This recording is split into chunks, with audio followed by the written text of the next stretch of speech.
Hello students, welcome back to my channel. चलो India science पढ़ें। आज का हमारा टॉपिक है energy stored in a charge capacitor. किसी चार्ज कैपेसिटर के अंदर कितनी एनर्जी स्टोर होती है ये हम लोग आज पढ़ेंगे। मान लो ये हमारे पास एक कैपेसिटर है जिसकी कैपेसिटेंस है C और ये अनचार्ज्ड है। अब मैं इसको चार्ज करना चाह रही हूँ तो मैंने क्या किया, इसे एक बैटरी से कनेक्ट कर दिया। इस बैटरी का पोटेंशियल V है और क्योंकि ये कैपेसिटर बैटरी से कनेक्टेड है तो यही पोटेंशियल पूरा कैपेसिटर पर ड्रॉप होगा। तो कैपेसिटर का भी पोटेंशियल कितना V। मान लेते हैं इस बैटरी ने टोटल चार्ज सप्लाई किया कैपिटल Q, लेकिन ये बैटरी कैपिटल Q चार्ज को एक साथ तो सप्लाई करेगी नहीं, धीरे धीरे अमाउंट में सप्लाई करेगी। तो मान लेते हैं ये बैटरी चार्ज सप्लाई कर रही है dQ एट कांस्टेंट पोटेंशियल। तो आप लोग लिख सकते हो let battery is supplying dQ charge at constant potential V। अच्छा, अब ये बैटरी अगर चार्ज सप्लाई कर रही है कैपेसिटर को तो इसके अंदर ये चार्ज एनर्जी के फॉर्म में स्टोर हो रहा होगा। और कौन सी एनर्जी? इलेक्ट्रोस्टैटिक पोटेंशियल एनर्जी, जिसे आप लोग अभी तक U से रिप्रेजेंट करते हुए आए हो। और इलेक्ट्रोस्टैटिक पोटेंशियल एनर्जी का फॉर्मूला क्या होता है? Q into V।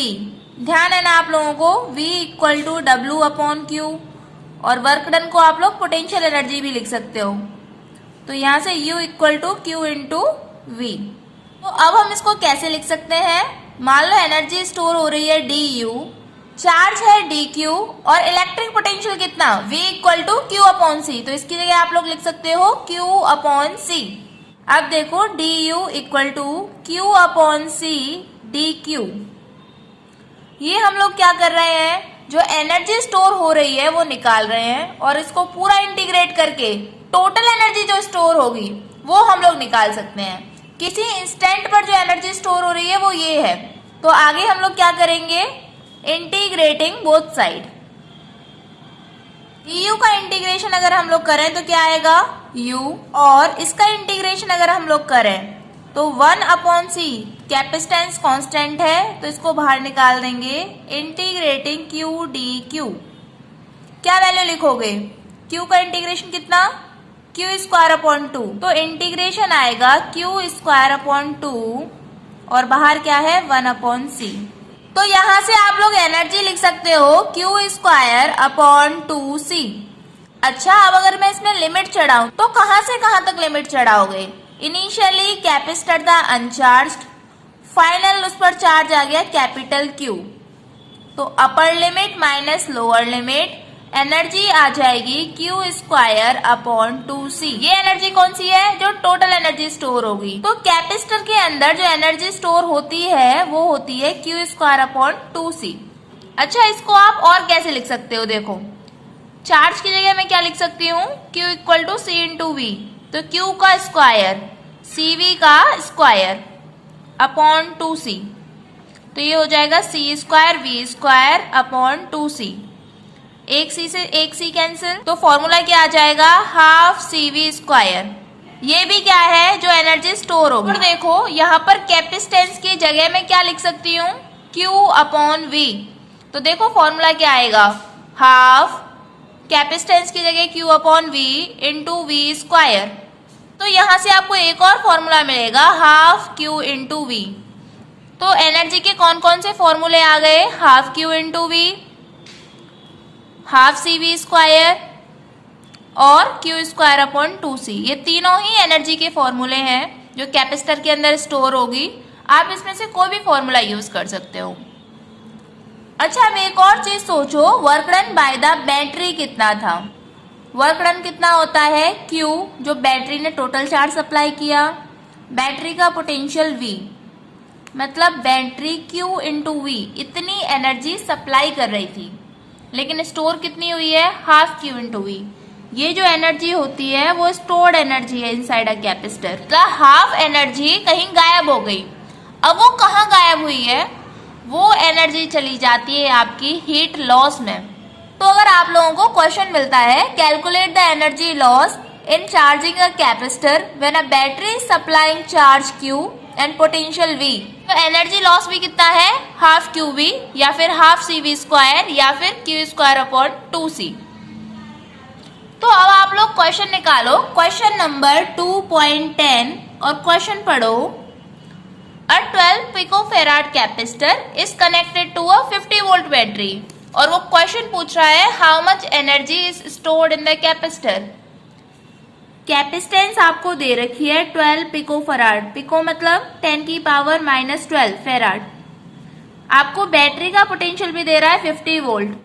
एनर्जी कितनी स्टोर हुई है ये बताना है, बता दोगे आप लोग। Half C V square capacitance है, पोटेंशियल है, बस कैलकुलेशन करनी है। अब एक और छोटा सा टॉपिक देखो, force between the plates of parallel plate capacitor. मान लो ये हमारा पैरेलल प्लेट कैपेसिटर है, ये वाली प्लेट पॉजिटिवली चार्ज्ड है और ये वाली अंदर से नेगेटिवली चार्ज्ड है। तो इन प्लेट्स पर कितनी फोर्स लग रही है ये देखते हैं। मान लेते हैं इनकी सरफेस चार्ज डेंसिटी सिग्मा है और दोनों प्लेट्स के बीच का सेपरेशन d है। इसको मान लेते हैं प्लेट 1, इसको मान लेते हैं प्लेट 2। तो हम लोग फोर्स निकाल रहे हैं, force on plate 1 due to 2। Force आप कैसे बताते हो, force equal to Q into E। और मान लेते हैं इस वाली प्लेट पर चार्ज है Q, इस वाली प्लेट पर चार्ज कितना हो जाएगा, माइनस का Q। एरिया प्लेट्स का हम लोग A ले लेते हैं। तो अब कैलकुलेट करते हैं, force equal to Q into E।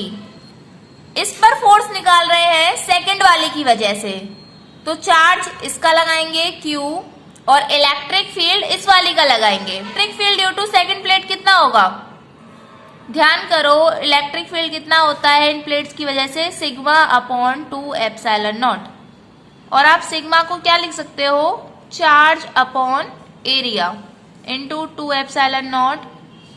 तो force on plate 1 due to 2 होगी Q square upon 2a epsilon naught. इसी तरीके का एक क्वेश्चन आप लोगों की एनसीईआरटी में दे रखा है, क्वेश्चन नंबर 2.28, एडिशनल क्वेश्चन है ये। क्वेश्चन में बोला है कि दो प्लेट्स हैं आपकी, उनके बीच में जो इलेक्ट्रिक फील्ड है उसकी वैल्यू दे रखी है E। एक पर चार्ज है +Q, दूसरी पर चार्ज है -Q। आपको प्रूव करना है कि फोर्स एक प्लेट पर दूसरी की वजह से होती है हाफ Q इंटू E। और पूछा ये हाफ कहां से आया है, तो देखो electric field between the plates कितना होगा। इस प्लेट की वजह से इलेक्ट्रिक फील्ड इस डायरेक्शन में, इस प्लेट की वजह से इलेक्ट्रिक फील्ड बीच में इस डायरेक्शन में।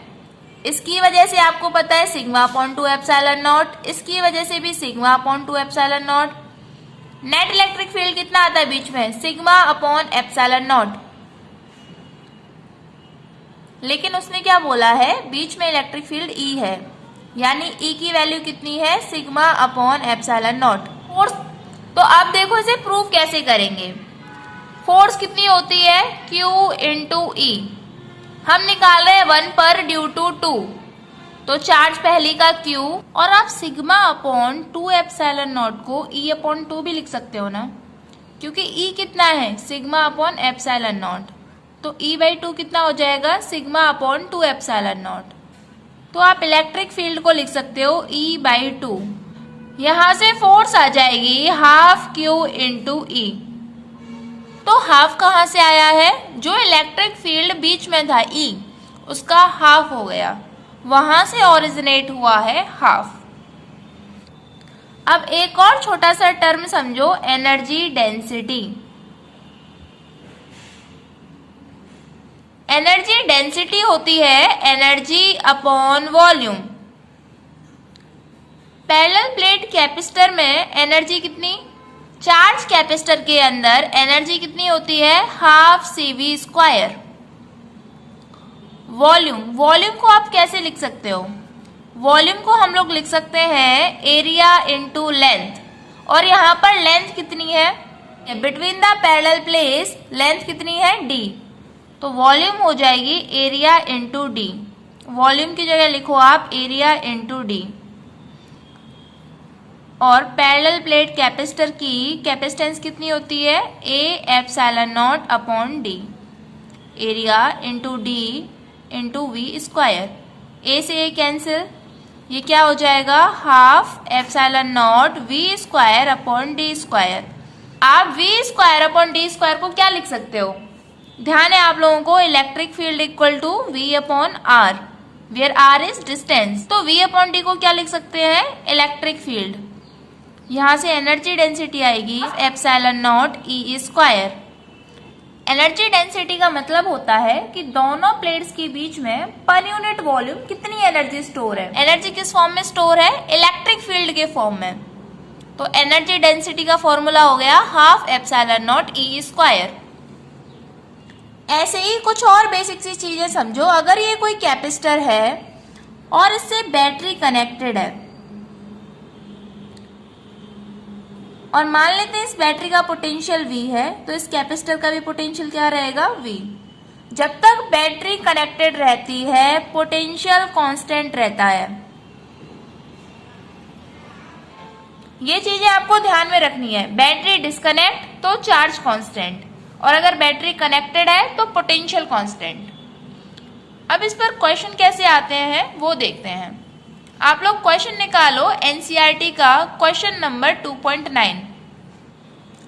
अब आप लोग देखो question number 2.9 of NCERT. Question पढ़ो। क्वेश्चन के अंदर एक कैपेसिटर दे रखा है जिसकी प्लेट्स के बीच का डिस्टेंस है 3 mm और एरिया ऑफ प्लेट्स है 6 × 10⁻³ मीटर स्क्वायर, और इस कैपेसिटर को उसने 100 वोल्ट की बैटरी से कनेक्ट कर रखा है। तो पोटेंशियल कितना है, 100 वोल्ट। अब आप लोगों को उसने दो कंडीशन दे रखी है। पहली कंडीशन है when voltage supply remains connected, जब बैटरी कनेक्टेड रहेगी तो पोटेंशियल कितना रहेगा, 100 वोल्ट। और अब वो इस कैपेसिटर के अंदर एक डाइलेक्ट्रिक इंसर्ट करवा रहा है जिसका डाइलेक्ट्रिक कांस्टेंट उसने 6 दे रखा है और उसकी विड्थ 3 mm दे रखी है। तो आप लोगों को पता है जब भी हम लोग डाइलेक्ट्रिक इंसर्ट करवाते हैं तो कैपेसिटेंस चेंज होगी कितनी, देखो जब डाइलेक्ट्रिक नहीं थी तब capacitance A epsilon naught upon D। जो नई कैपेसिटेंस आई इसे C' मान लेते हैं, कितने टाइम्स हो जाएगी, डाइलेक्ट्रिक कांस्टेंट टाइम्स, तो 6A epsilon naught upon D। यानी जो न्यू कैपेसिटेंस है वो 6 टाइम्स है प्रीवियस कैपेसिटेंस के। तो अब देखो चार्ज में क्या चेंज हुआ होगा। इनिशियल चार्ज था Q = C × V, जो पहले चार्ज था जब हम लोगों ने डाइलेक्ट्रिक इंसर्ट नहीं करवाई होगी। जब डाइलेक्ट्रिक इंसर्ट करवा दी तो चार्ज चेंज होगा, पोटेंशियल तो 100 वोल्ट ही रहेगा क्योंकि बैटरी अभी भी लगी हुई है। कैपेसिटेंस कितनी रखेंगे, अब जो नई कैपेसिटेंस है 6 times of previous capacitance into voltage supply वही है, तो नया चार्ज जो आएगा वो 6 टाइम्स होगा पहले वाले चार्ज के। आप लोग इसमें कैलकुलेशन तो कर ही सकते हो, C आप निकाल सकते हो, वोल्टेज आपको पता ही है। अब इसी क्वेश्चन का B वाला पार्ट देखो। उसने बोला है व्हेन सप्लाई इज डिस्कनेक्टेड, जब बैटरी डिस्कनेक्ट हो गई तो क्या कांस्टेंट रहने वाला है, चार्ज। पहले जितना चार्ज था उस पर उतना ही चार्ज रहेगा, यानी पहले चार्ज था C × V, उतना ही चार्ज रहने वाला है। अब अगेन वो इसमें डाइलेक्ट्रिक इंसर्ट करवा रहा है। जब जब डाइलेक्ट्रिक इंसर्ट करवाएगा तब तब कैपेसिटेंस तो चेंज होगी ही, चाहे बैटरी कनेक्टेड रहे चाहे डिस्कनेक्टेड। तो इस केस में भी कैपेसिटेंस हो जाएगी 6 टाइम्स ऑफ प्रीवियस कैपेसिटेंस। और वोल्टेज अब कितना हो जाएगा, वोल्टेज Q/C, और कैपेसिटेंस कौन सी, नई वाली कैपेसिटेंस। चार्ज है C × V, कैपेसिटेंस कितनी हो गई है पहले के मुकाबले, 6 टाइम्स, तो पोटेंशियल पहले के मुकाबले 6 गुना कम हो जाएगा, V/6 हो जाएगा।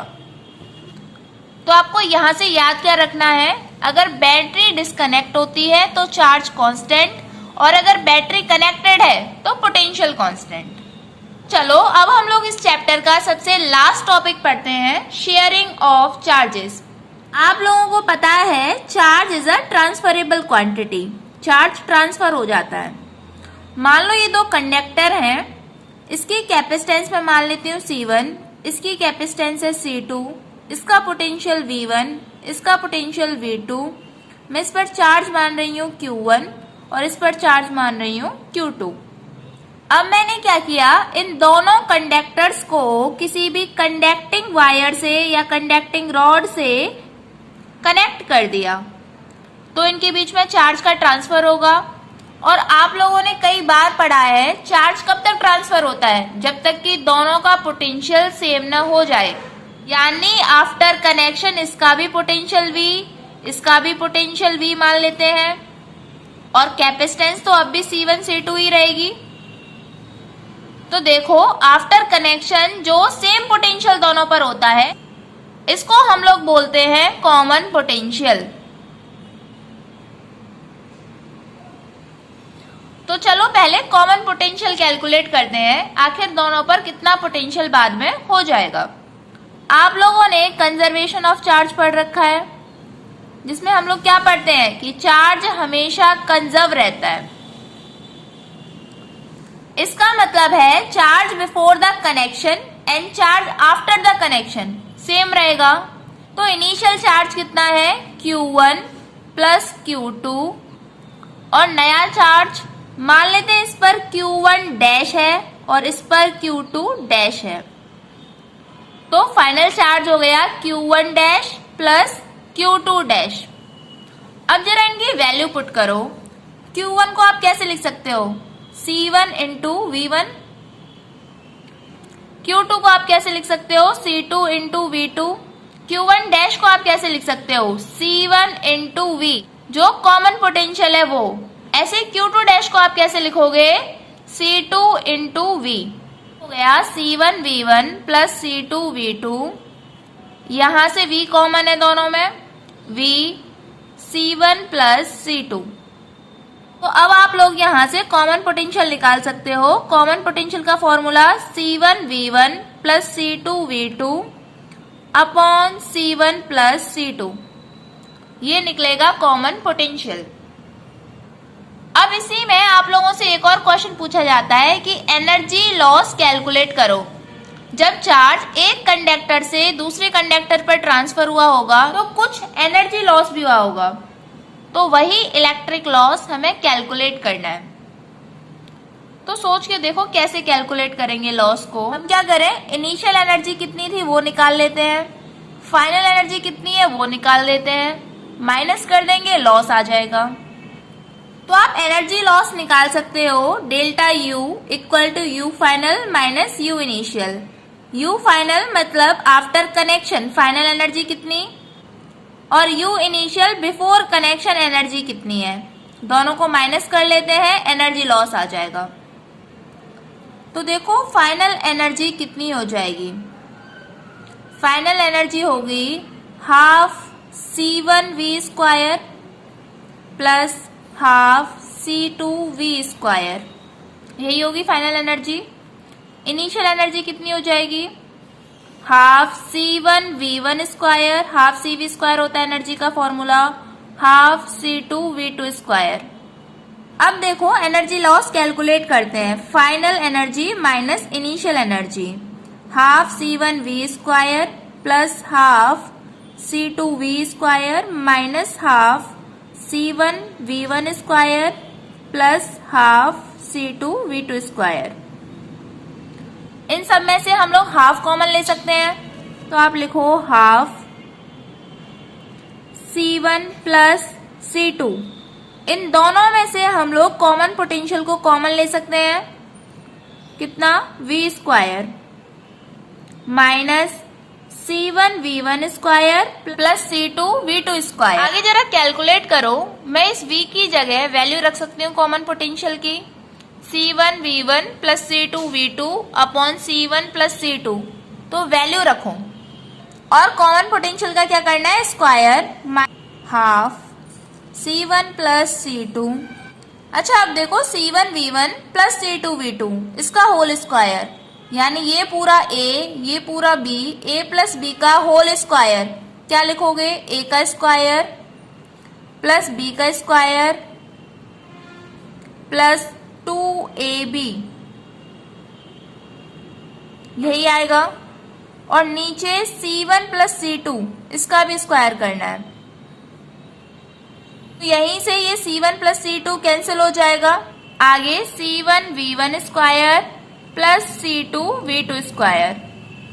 आपको इस एक्सप्रेशन में से इसे माइनस करना है, तो पहले आप लोग क्या लोगे, एलसीएम।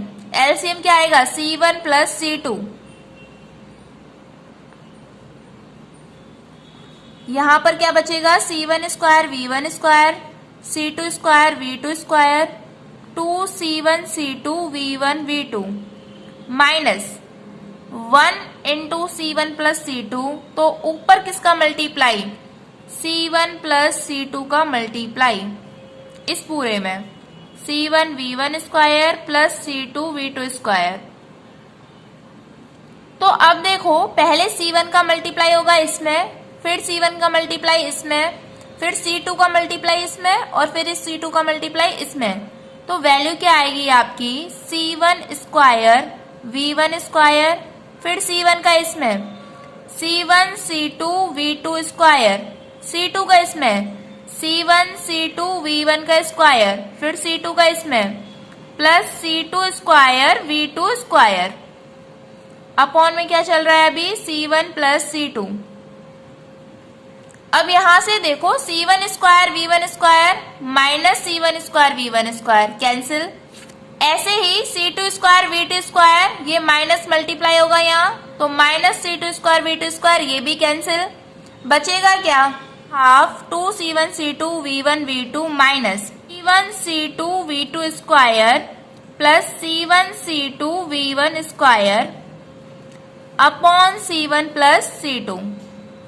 तो आप इस पूरे में से C1 C2 कॉमन लिख सकते हो, हाफ C1 C2, नीचे है C1 प्लस C2, और अंदर क्या बचेगा, V1 V2 minus V2 square minus का V1 स्क्वायर। एक्सप्रेशन आ रहा है ये। अब आप इस वाले एक्सप्रेशन को क्या लिख सकते हो, V1 माइनस V2 का होल स्क्वायर, V1 का स्क्वायर V2 का स्क्वायर माइनस 2V1 V2। लेकिन साइन उल्टे आ रहे हैं ना, V1 स्क्वायर, ये आ रहा है माइनस V1 स्क्वायर। तो हम क्या कर सकते हैं, आगे नेगेटिव साइन लगा सकते हैं। तो ये क्या हो जाएगा, minus half C1 C2 C1 plus C2 into V1 minus V2 का स्क्वायर। ये होता है एनर्जी लॉस का फॉर्मूला। आप इसको डायरेक्टली याद रख सकते हो, वरना आप क्या करो, इनिशियल एनर्जी निकालो पहले, फिर फाइनल एनर्जी निकाल दो और दोनों को माइनस कर दो। एक और चीज, यहाँ पर ये नेगेटिव साइन क्या इंडिकेट करता है, ये नेगेटिव साइन इंडिकेट कर रहा है एनर्जी लॉस को। आंसर नेगेटिव कब आएगा, जब फाइनल वाला छोटा हो, इनिशियल वाला बड़ा हो। मतलब फाइनल वाली एनर्जी कम थी, तभी तो नेगेटिव आया है। इसका मतलब क्या है, एनर्जी का लॉस हुआ है। अब इस पर क्वेश्चन कैसे आते हैं ये समझो। क्वेश्चन आप लोग निकालो 2.11। क्वेश्चन में बोला है, a 600 picofarad capacitor is charge to a 200 volt supply. एक कैपेसिटर है, कैपेसिटेंस दे रखी है इसकी 600 पिकोफेराड, पोटेंशियल है इसका 200 वोल्ट। उसके बाद इसको बैटरी से डिस्कनेक्ट कर दिया गया है और एक अनचार्ज कैपेसिटर से कनेक्ट कर दिया। कैपेसिटर अगर अनचार्ज्ड है तो उसका पोटेंशियल होगा 0, और इस अनचार्ज कैपेसिटर की कैपेसिटेंस भी दे रखी है 600 पिकोफेराड। अब आप लोगों से पूछा है इसमें कितनी एनर्जी लॉस हुई है। तो देखो, डायरेक्ट फॉर्मूला लगाते हैं, energy loss equal to minus half C1 C2 C1 plus C2 V1 minus V2 का स्क्वायर। अगर आप लोग ये डायरेक्ट फॉर्मूला लगाओगे तो आपको कॉमन पोटेंशियल निकालने की जरूरत नहीं पड़ेगी। देखो, माइनस हाफ C1 कितनी 600 पिकोफेराड इंटू 10 की पावर माइनस 12, C2 कितनी 600 पिकोफेराड इंटू 10 की पावर माइनस 12, फेराड में हम लोगों ने चेंज कर ली। C1 प्लस C2 600 600 1200 पिकोफेराड, तो ये कितनी हो जाएगी 10 की power minus 12 into V1 minus V2। V1 कितना है 200 वोल्ट और V2 कितना 0, तो 200 माइनस 0 का स्क्वायर। इसको सॉल्व करेंगे तो एनर्जी लॉस आ जाएगा आपका। और मान लो आप लोग डायरेक्ट फॉर्मूले से नहीं करना चाहो तो कैसे करोगे, आप लोग वैल्यू रखोगे half C1V1 square plus half C2V2 square, इससे आ जाएगी आपकी initial energy V1 200 V2 0 equal to half C1V square, मतलब कॉमन पोटेंशियल की बात कर रहे हैं तो आपको पहले कॉमन पोटेंशियल निकालना पड़ेगा। फॉर्मूला होता है कॉमन पोटेंशियल का C1V1 plus C2V2 upon C1 plus C2। पहले आप लोग कॉमन पोटेंशियल कैलकुलेट करोगे, कॉमन पोटेंशियल आ जाएगा और फाइनल में से इनिशियल एनर्जी माइनस कर देंगे तो हमारा हीट लॉस आ जाएगा। आया क्वेश्चन आप लोगों को समझ में? तो यहाँ पर हमारा सेकेंड चैप्टर होता है फिनिश।